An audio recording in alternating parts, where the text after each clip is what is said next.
अस्सलाम वालेकुम। क्या हाल है? उम्मीद करती हूँ सब ठीक होंगे। तो अभी सुबह का टाइम है और मैं जा रही हूँ किचन में और मैं बनाने लगी हूँ खाना। नाश्ता मेरा हो गया है और अम्मी मुझे कुछ नहीं करने दे रही यार, क्योंकि लास्ट टाइम मैं जब पाकिस्तान आई थी तो अम्मी को कोविड हुआ था, तो उनसे बिल्कुल काम नहीं होता था। तो अभी वो कुछ करने ही नहीं देती, तो मैंने कहा मैं खाना खुद बनाऊंगी, क्योंकि फिर मुझे मसला होगा वापस जाकर। तो अभी मैं यहाँ पे बनाने लगी हूँ, ये दही है तो मैं बनाने लगी हूँ कड़ी पकौड़ा। तो ये 1 kg है, इसको मैं हाफ़ कर दूँगी क्योंकि ज़्यादा कोई नहीं खाता कड़ी, मैं और अम्मी खाएँगे। तो इसको हाफ़ कर देती हूँ और फिर बनाते हैं कड़ी पकौड़ा, ठीक है। तो ये रहा हमारा 1/2 kg दही, को अच्छे से पेंट लेंगे विस्क के साथ।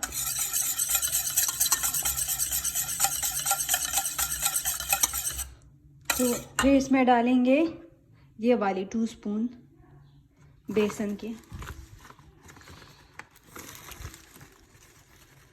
1 और ये रहा 2। अब इसको अच्छे से मिक्स कर लेंगे। फिर डालेंगे इसमें 3 ग्लास, ये वाला ग्लास पानी, ये 3 ग्लास, ठीक है। फिर मैं आप लोगों के साथ शेयर करती हूँ आगे। तो ये मैंने कढ़ाई में ऑयल डाला है, उसमें लहसुन डाला है, उसके बाद 1 टमाटर डालूंगी। तो ये थोड़ा सा जब सॉफ्ट हो जाएगा सारे मसाले डाल दूँगी, हल्दी, सालन मसाला, नमक अभी नहीं, जस्ट हल्दी और सालन मसाला। और उसके बाद डाल देंगे जो हमने वो क्या नाम है, बेसन और दही वाला प्योरे बनाया था, ठीक है। चलिए मैं ये बनाती हूँ फिर आपको दिखाती हूँ। तो ये कढ़ी में हमारा थोड़ा सा बॉईल आ गया, इसको अब मैं पकाऊंगी स्लो फ्लेम पे 1 या 2.5 घंटे के लिए, ठीक है। काढ़ना है इसको अच्छे से, उसके बाद मैं पकौड़े बनाने की तैयारी करूँगी। अभी फ़िलहाल मैं रूम में जाती हूँ और इसको स्लो फ्लेम पे रख देती हूँ, ठीक है। तो ये है हमारी कढ़ी, साथ में पकौड़ा, और ये मैंने तड़का दिया, अभी मसाला है और साथ में ज़ीरा, और ये पकौड़े हैं। तो बस ये तैयार हो गई और इसको लंच टाइम खाएंगे इंशाल्लाह, ठीक है। अस्सलाम वालेकुम। तो अभी हो गया है, दिखा देती हूँ टाइम, 7:30 हो रहे हैं। और ये मेरे कुछ पार्सल्स आए हुए थे, अम्मी अब्बू ने कंबाइन मेरे लिए शॉपिंग की है, मेरे और ईज़ल के लिए। तो मैं वो दिखा देती हूँ। हाँ, एक चीज़ रह गई है। हाँ, तो मैं ये चीज़ें दिखा देती हूँ क्योंकि और भी काफ़ी ज़्यादा शॉपिंग रहती है, तो फिर कंबाइन दिखाना मुश्किल हो जाएगा। तो मैं जल्दी से दिखा देती हूँ। और थैंक यू टू अम्मी एंड अब्बू जो ये चीज़ें ली हैं। तो ये है मेरे गुस्से, सबसे पहले इस पर सारी एम्ब्रॉयडरी हुई है, एम्ब्रॉयडरी नहीं है, वर्क है, कोई पता नहीं कौन सा। जी सब अम्मी बुला रही है, पता नहीं। हाँ जी, सो आई एम बैक। तो ये है मेरे गुस्से, ये मैंने मंगवाए हैं गुस्सा प्लेनेट से और इसकी प्राइस है 2500। बहुत मज़े के हैं, बहुत सॉफ्ट, देखिए। तो चलिए इसको साइड पे करते हैं, उसके बाद दिखाती हूँ एज़ल के ड्रेसेस। ये एज़ल के लिए अम्मी ने ली हैं, फ्रॉक है, बहुत क्यूट है। और ये हमने लिया है मिनी माइनर्स और इसकी प्राइस है 3,390। और उसके साइजेस मैंने सारे 9 to 12 लिए हैं, क्योंकि माशाल्लाह उसने काफ़ी वेट गेन कर लिया पाकिस्तान में। तो उसको अब 9 मंथ की फ़िट नहीं आ रही, जबकि शी इज़ 8 ओनली, बट उसको 10 and 10.5 की फ़िट आ रहे हैं, माशाल्लाह। और ये क्रेडिट जाता है अम्मी को, अम्मी उस पर बहुत मेहनत कर रही है, तो इसलिए उसने काफ़ी वेट गेन कर लिया है। तो उसके लिए सारे ड्रेसेस मैंने 12 मंथ्स के लिए हैं और ये इसको मतलब काफ़ी अच्छे से आ रहे हैं, ना ज़्यादा लूज़ है ना ज़्यादा टाइट है। ओह मेरी सांस फूलेगी। तो एक ये फ्रॉक है, ये प्लम कलर है, यहाँ पे दूसरा आ रहा है बट ये डार्क है। एक ये है,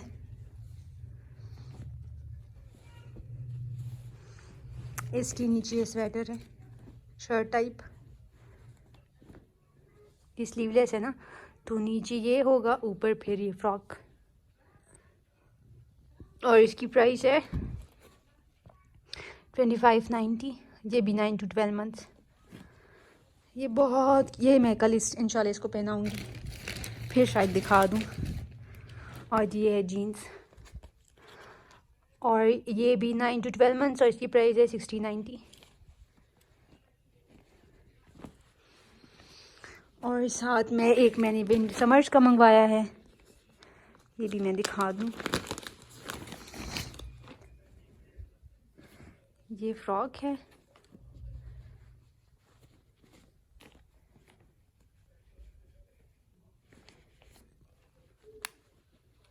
हाफ स्लीव्स, और इसके साथ है ये शॉर्ट्स।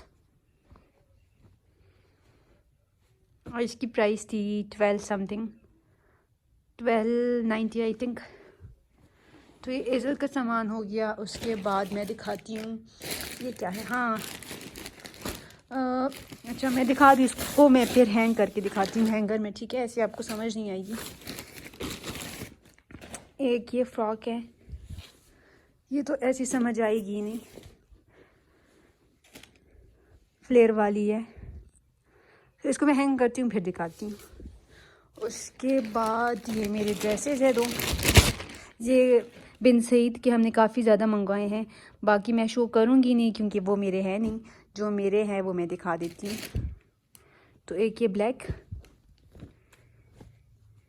ये एम्ब्रॉयडरी है सारा, कि मैं हैंग करूँगी इंशाल्लाह, मैं आपको दिखाती हूँ, फिर आप लोगों को समझ आएगी। ये बिन सईद स्मॉल साइज़।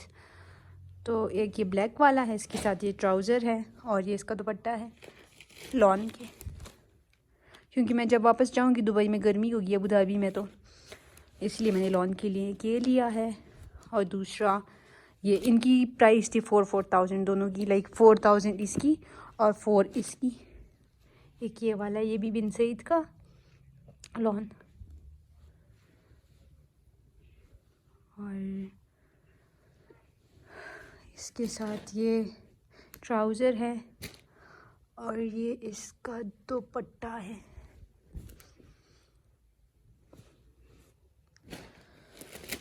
और फिर आते हैं इस पे, ये है सारा एजल का सामान, ये सारे उसके कैचर्स, ये ब्रेसलेट्स, ये तो मेरे हैं, ये सारे उसके कैचर्स है, लाइक वो है एलिगेटर पिन्स हैं, क्योंकि ये लगाने में आसान होते हैं, वरना वो लगानी नहीं देती। तो ये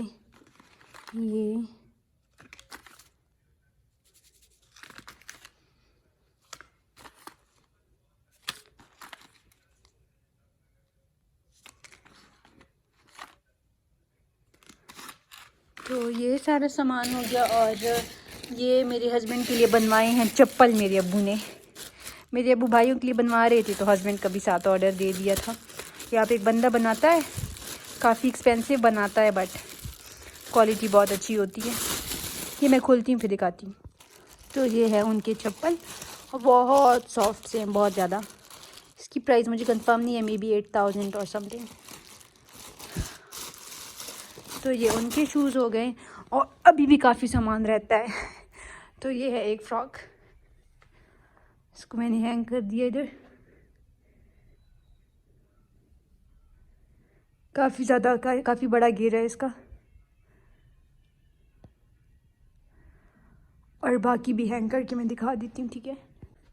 तो एक है ये वाला ड्रेस, ये सारी एम्ब्रॉयडरी है,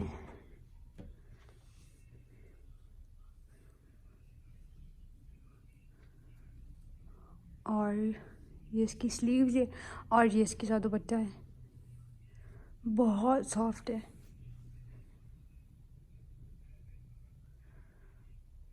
और इसके साथ ट्राउज़र भी है दूसरा, मैं ब्लैक वाला भी जल्दी से दिखा देती हूँ, ठीक है।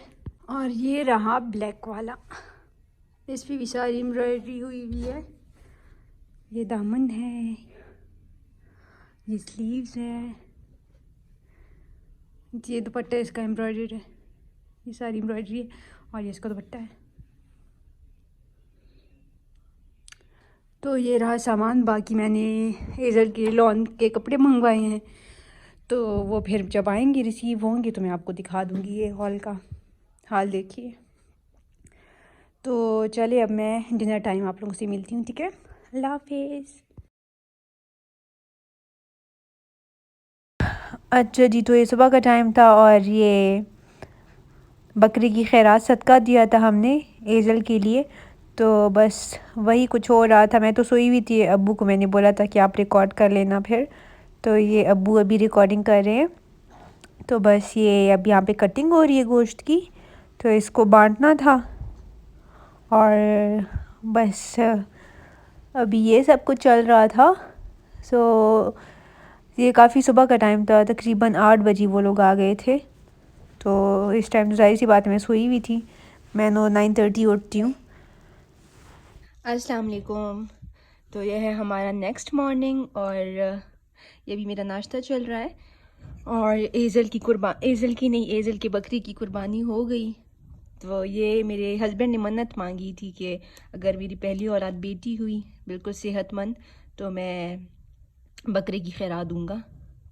तो उसके बाद हम पाकिस्तान आए थे, बट सबको कोविड था उस टाइम, और अभी जब आई तो हमने कहा चलो कर लेते हैं खैरात। तो अभी वो हो गया और आज मैं बहुत खुश हूँ क्योंकि आज मेरे बड़े भाई और एजल की छोटी अम्मी आ रही है, मेरी बहन। तो उसकी बहुत एक्साइटमेंट है क्योंकि ये फ़र्स्ट टाइम मिलेगी मेरी बहन इससे। पहले तो मिली थी जब छोटी थी, बट अभी जब से मैं आई हूँ तो फ़र्स्ट टाइम मिलेगी एजल से। तो चलिए मैं नाश्ता करती हूँ, उसके बाद मैं रूटीन आपसे शेयर करती हूँ, ठीक है। बाय। अच्छा जी, तो अभी एजल को नहलाने की तैयारी हो रही है। तो गैस बहुत कम आ रही है, तो ये हीटर है और ये कचरा हाफ एजल का है, हाफ मेरा। ये पीछे वाला सामान मेरा है, ये जूसेस और ये पॉपकॉर्न वगैरह ये चॉकलेट्स, और ये सामान एजल का है। हैंडी रहता है यार, ये बैग बहुत अच्छा है, बहुत ज़्यादा अच्छा। और एजल को मैं ये पहनाने लगी हूँ, ये जीन्स, साथ में ये फ्रॉक और ऊपर ये स्वेटर, क्योंकि इसकी स्लीव्स बहुत छोटे हैं, तो ऊपर ये स्वेटर। ये इतना सॉफ्ट है, एक आर्टर से लिया था। और उसके लिए यूज़ करूँगी मैं ये सोडो क्रीम, ये परफ्यूम, इसकी fragrance, oh my God, cologne है ये। और साथ में ये मॉइस्चराइज़र, लोशन है सॉरी, और ये फेस मॉइस्चराइज़र, ये भी बेस्ट है, काफ़ी टाइम तक स्टे करता है फेस पे। और ये है उसका शैम्पू मस्टेला का, जॉनसन मैं यूज़ नहीं करती, मस्टेला यूज़ करती हूँ, और बॉडी के लिए मैं जॉनसन ही यूज़ करती हूँ। और ये इसका हेयर ब्रश, क्योंकि इसके बाल माशाल्लाह से सारे बाल ही बाल हैं।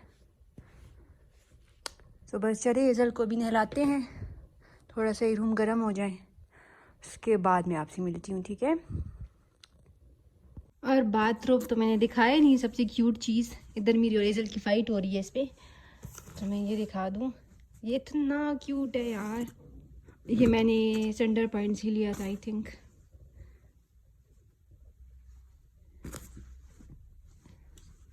और अभी तक मैंने एजल को नहीं नहलाया क्योंकि मैं अम्मी का वेट कर रही हूँ कि अम्मी आ जाए, क्योंकि उधर तो इसका वो था, बेबी बातर था, तो उस पर मैं नहला देती थी। इधर मुझे समझ नहीं आ रही कैसे नहलाऊँ। तो साथ में कैप है और यहाँ से बंद हो जाता है, क्यूट है ना। और ये अपनी मॉइस्चराइज़र क्रीम खा रही है। तो चले, और मुझे लोग कहते हैं कि आप एजल का फेस क्यों नहीं दिखाती, तो मुझे कोई मसला नहीं है, मेरे हस्बैंड नहीं चाहते, क्योंकि हर टाइप के लोग होते हैं, लाइक वो नहीं चाहते कि इसके बारे में कोई भी नेगेटिव कमेंट करे, और वो सोशल मीडिया पे फिर इसकी अपनी मर्ज़ी होगी आना चाहती है नहीं आना चाहती, तो अभी ज़बरदस्ती क्यों इसका फेस दिखाएं। छोटी बच्ची है यार, ठीक है।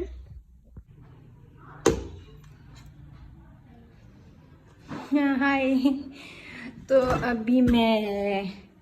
अभी है शाम के 5 बज रहे हैं। तो अभी मैं बनाने लगी हूँ मटन कढ़ाई। तो बनाती हूँ मटन कढ़ाई, पहले गोश्त धोती हूँ, उसके बाद बनाऊँगी। और क्या, हाँ, हेज़ल के लिए साबूदाना खीर बनानी है। इसको कल मैंने भिगोने रख दिया था। तो चलिए, उसके लिए पहले ऐसा करती अम्मी अबू के लिए चाय बनाती हूँ, फिर ये खीर बनाऊँगी, उसके बाद मटन कढ़ाई, ठीक है। तो इसमें मैंने डाल दिया मटन, साथ में प्याज, ये बेबी टोमेटोज़ है 4-5, और नमक, सालन मसाला, हल्दी पाउडर और लहसुन अदरक पेस्ट ये। और इसमें अब डालेंगे थोड़ा सा पानी, बस इसको गलाने तक पकाएंगे ताकि सारी चीज़ें भी गल जाए और साथ में मटन भी, ठीक है। और ये प्रेशर कुकर में बना रही हूँ मैं। तो ये हेज़ल की खीर तैयार हो गई। इसमें साबूदाना है, फार्मूला मिल्क है और कुछ नहीं है, ना चीनी ना कुछ और, कोई भी स्वीटनर नहीं है। तो ये मैं अम्मी को देती हूँ, अम्मी उसको खिला देगी। और हाँ, और कुछ नहीं, ठीक है। हाँ जी, तो ये मटन कढ़ाई हमारी तैयार है, बहुत यम्मी लग रही है। मैंने टेस्ट किया, टेस्ट भी बहुत मज़े का है। और मैं ऐसा करती हूँ, ब्लॉग को एंड करती हूँ क्योंकि मेरे भाई और बहन भी पहुँचने वाले हैं, तो फिर मज़ीद ब्लॉग रिकॉर्ड करना मुश्किल हो जाएगा। तो चलिए, अपना ख्याल रखिए, दुआओं में याद रखिए। अल्लाह हाफिज़।